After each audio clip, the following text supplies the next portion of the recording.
pro debut yapabilmek için bundan daha iyi bir yarış yok. He said it doesn't matter how hard to show his. He wants to experience and be with the best on the stage. En iyilerle yarışmak benim her zaman kârıma olacak bir iş. It's always a profit for him to compete against the best and not choose the easiest show.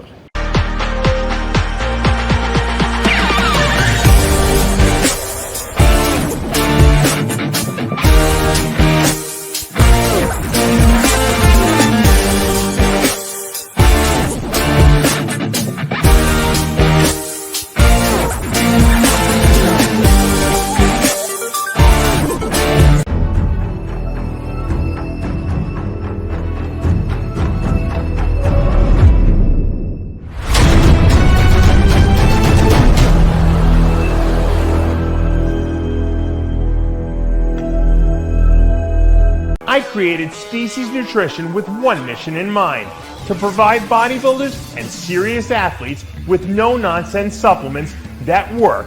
I put my name and reputation on every bottle of Species Nutrition products. If you want to be your absolute best, join the evolution.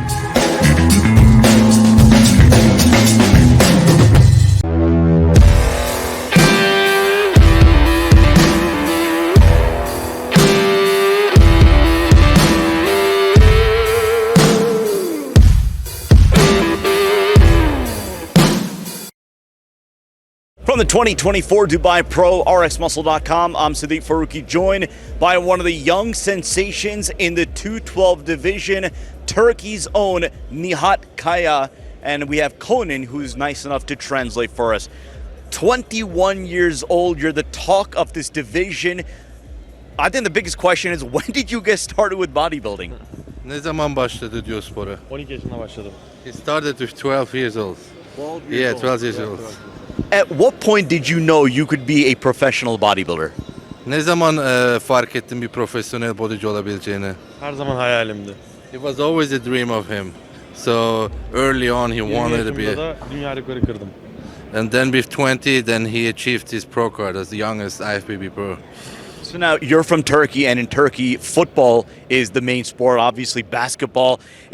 How did you get into bodybuilding?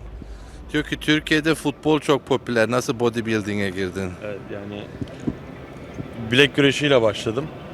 Sonrasında vücut geliştirme salonuna yazıldım bilek güreşi antrenmanları yapmak için.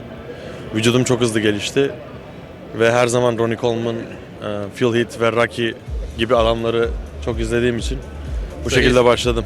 So he started with arm wrestling. That's how he became into the gym. And when he saw he's developing the muscles fast, and we watched Ronnie Coleman, all these people that motivated him, and then he started with bodybuilding. So the question that I have, as a lover of Turkish food, how does Turkish food fit into a bodybuilding diet? Best food. Diyor ki nasıl diyetine uyabilir Türk yemeği, uyuyor mu? Türk yemeği çok severmiş. Türk yemeği yani cheat meal konusunda şanslıyız bence. Ama yarış hazırlığına girdik mi kendimizi yemeklerden soyutluyoruz. Bu benim mesleğim. Yapmak zorundayım. Çok güzel yemeklerin arasında diyet yapmak bazen zor olabiliyor. So he says in off season it's not a problem. We are lucky because our food is still like real food with meat and rice and stuff, but in prep it doesn't fit into diets, and it's hard to be around people because Turkish people like to enjoy food. So it's hard in prep. Obviously, you being a bodybuilder, a young bodybuilder who's attained worldwide popularity, what has the support in Turkey been like for your bodybuilding endeavors? Türkiye'deki destek nasıldı? Türkiye'den gördüğün destek? Çok fazla. Beklediğimden de fazla. Şu anda sanırım Türkiye'den binlerce insan benim podyuma çıkmamı bekliyor. Çok duygulandıran bir destek alıyorum şu anda ben. The support in Turkey is insane. Not just because he's the youngest, like the whole Turkey is watching his show, waiting that he goes on stage. And this video is probably going to be watched for thousands of people. The support is amazing in Turkey. Is there a big bodybuilding scene in Turkey? I mean, there have been other great bodybuilders, but in terms of the scene, in terms of people watching the sport? Obviously there are bodybuilders, but people who follow the sport, is there a big scene for that in Turkey? Yani şey büyük mü? Bodybuilding izleyen Türkiye'de. Bodybuilding macera büyük mü Türkiye'de? Son 5 senede inanılmaz fazla arttı ve artmaya da devam ediyor. Şu anda epeyce rağbet var. So the past 5 years is that it increased a lot, but it's still a little bit back compared to other places. Like, okay, in Turkey, right? If a football player, a professional football player walks around the streets, people are going to know who that is immediately. You know, for him, outside of the gym, you know, when he walks around, do people recognize him and, oh, there's that star bodybuilder? Diyor ki Türkiye'de şimdi futbolcuları caddede görsen tanırlar ya. Seni tanıyorlar mı caddelerde? Evet, pro olduktan sonra tanımaya başladılar. Buna alışma sürecim zor oldu. Şu anda gerçekten de çok güzel bir tepki alıyorum sokakta.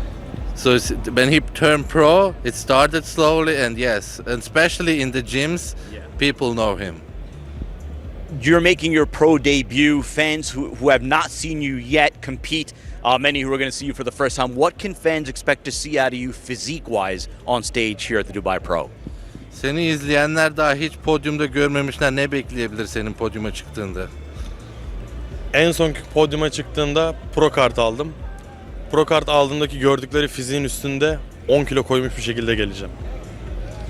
So that's the Bunu bold bilmelerini prediction. istiyorum. So when after he turned pro, he gained, this is 10 kg more than when he turned pro. So for Americans, that's around 22-24 pounds heavier than when he turned pro in 1 year. Bunu bilsinler. So this being maybe one of the toughest 212 classes in the entire IFBB pro schedule, what made you choose this show? Niye bu şovu seçtin diyor. Çok zor bir show diyor. Benim için zor olması önemli değil. Vücut geliştirmeyi ne kadar iyi tanırsam benim için o kadar kar. Pro debut yapabilmek için bundan daha iyi bir yarış yok. He said it doesn't matter how hard the show is. He wants to experience and be with the best on the stage. En iyilerle yarışmak benim her zaman kârıma olacak bir iş. It's always a profit for him to compete against the best and not choose the easiest show. Finally, you're the youngest IFBB pro, youngest 212 professional. Can Nihat Kaya be the youngest 212 Olympian? Diyor ki en genç olimpiyan olabilir misin? En genç pro olacağım konusunda emin değildim. Ama oldum. Bu da olabilir. He said, I was also not sure if I can be the first youngest pro, and I did, and maybe it's also possible to get to the Olympia's youngest. Well, if you're a fan of soccer, you know the Turkish prodigy Arda Güler. Well, now you have the bodybuilding prodigy here in Nihat Kaya. Nihat, thank you so much for the time, Nice to meet and you, good brother. luck this weekend. Conan, thank you so much for you. translating. Thank you. Teşekkür ediyorum.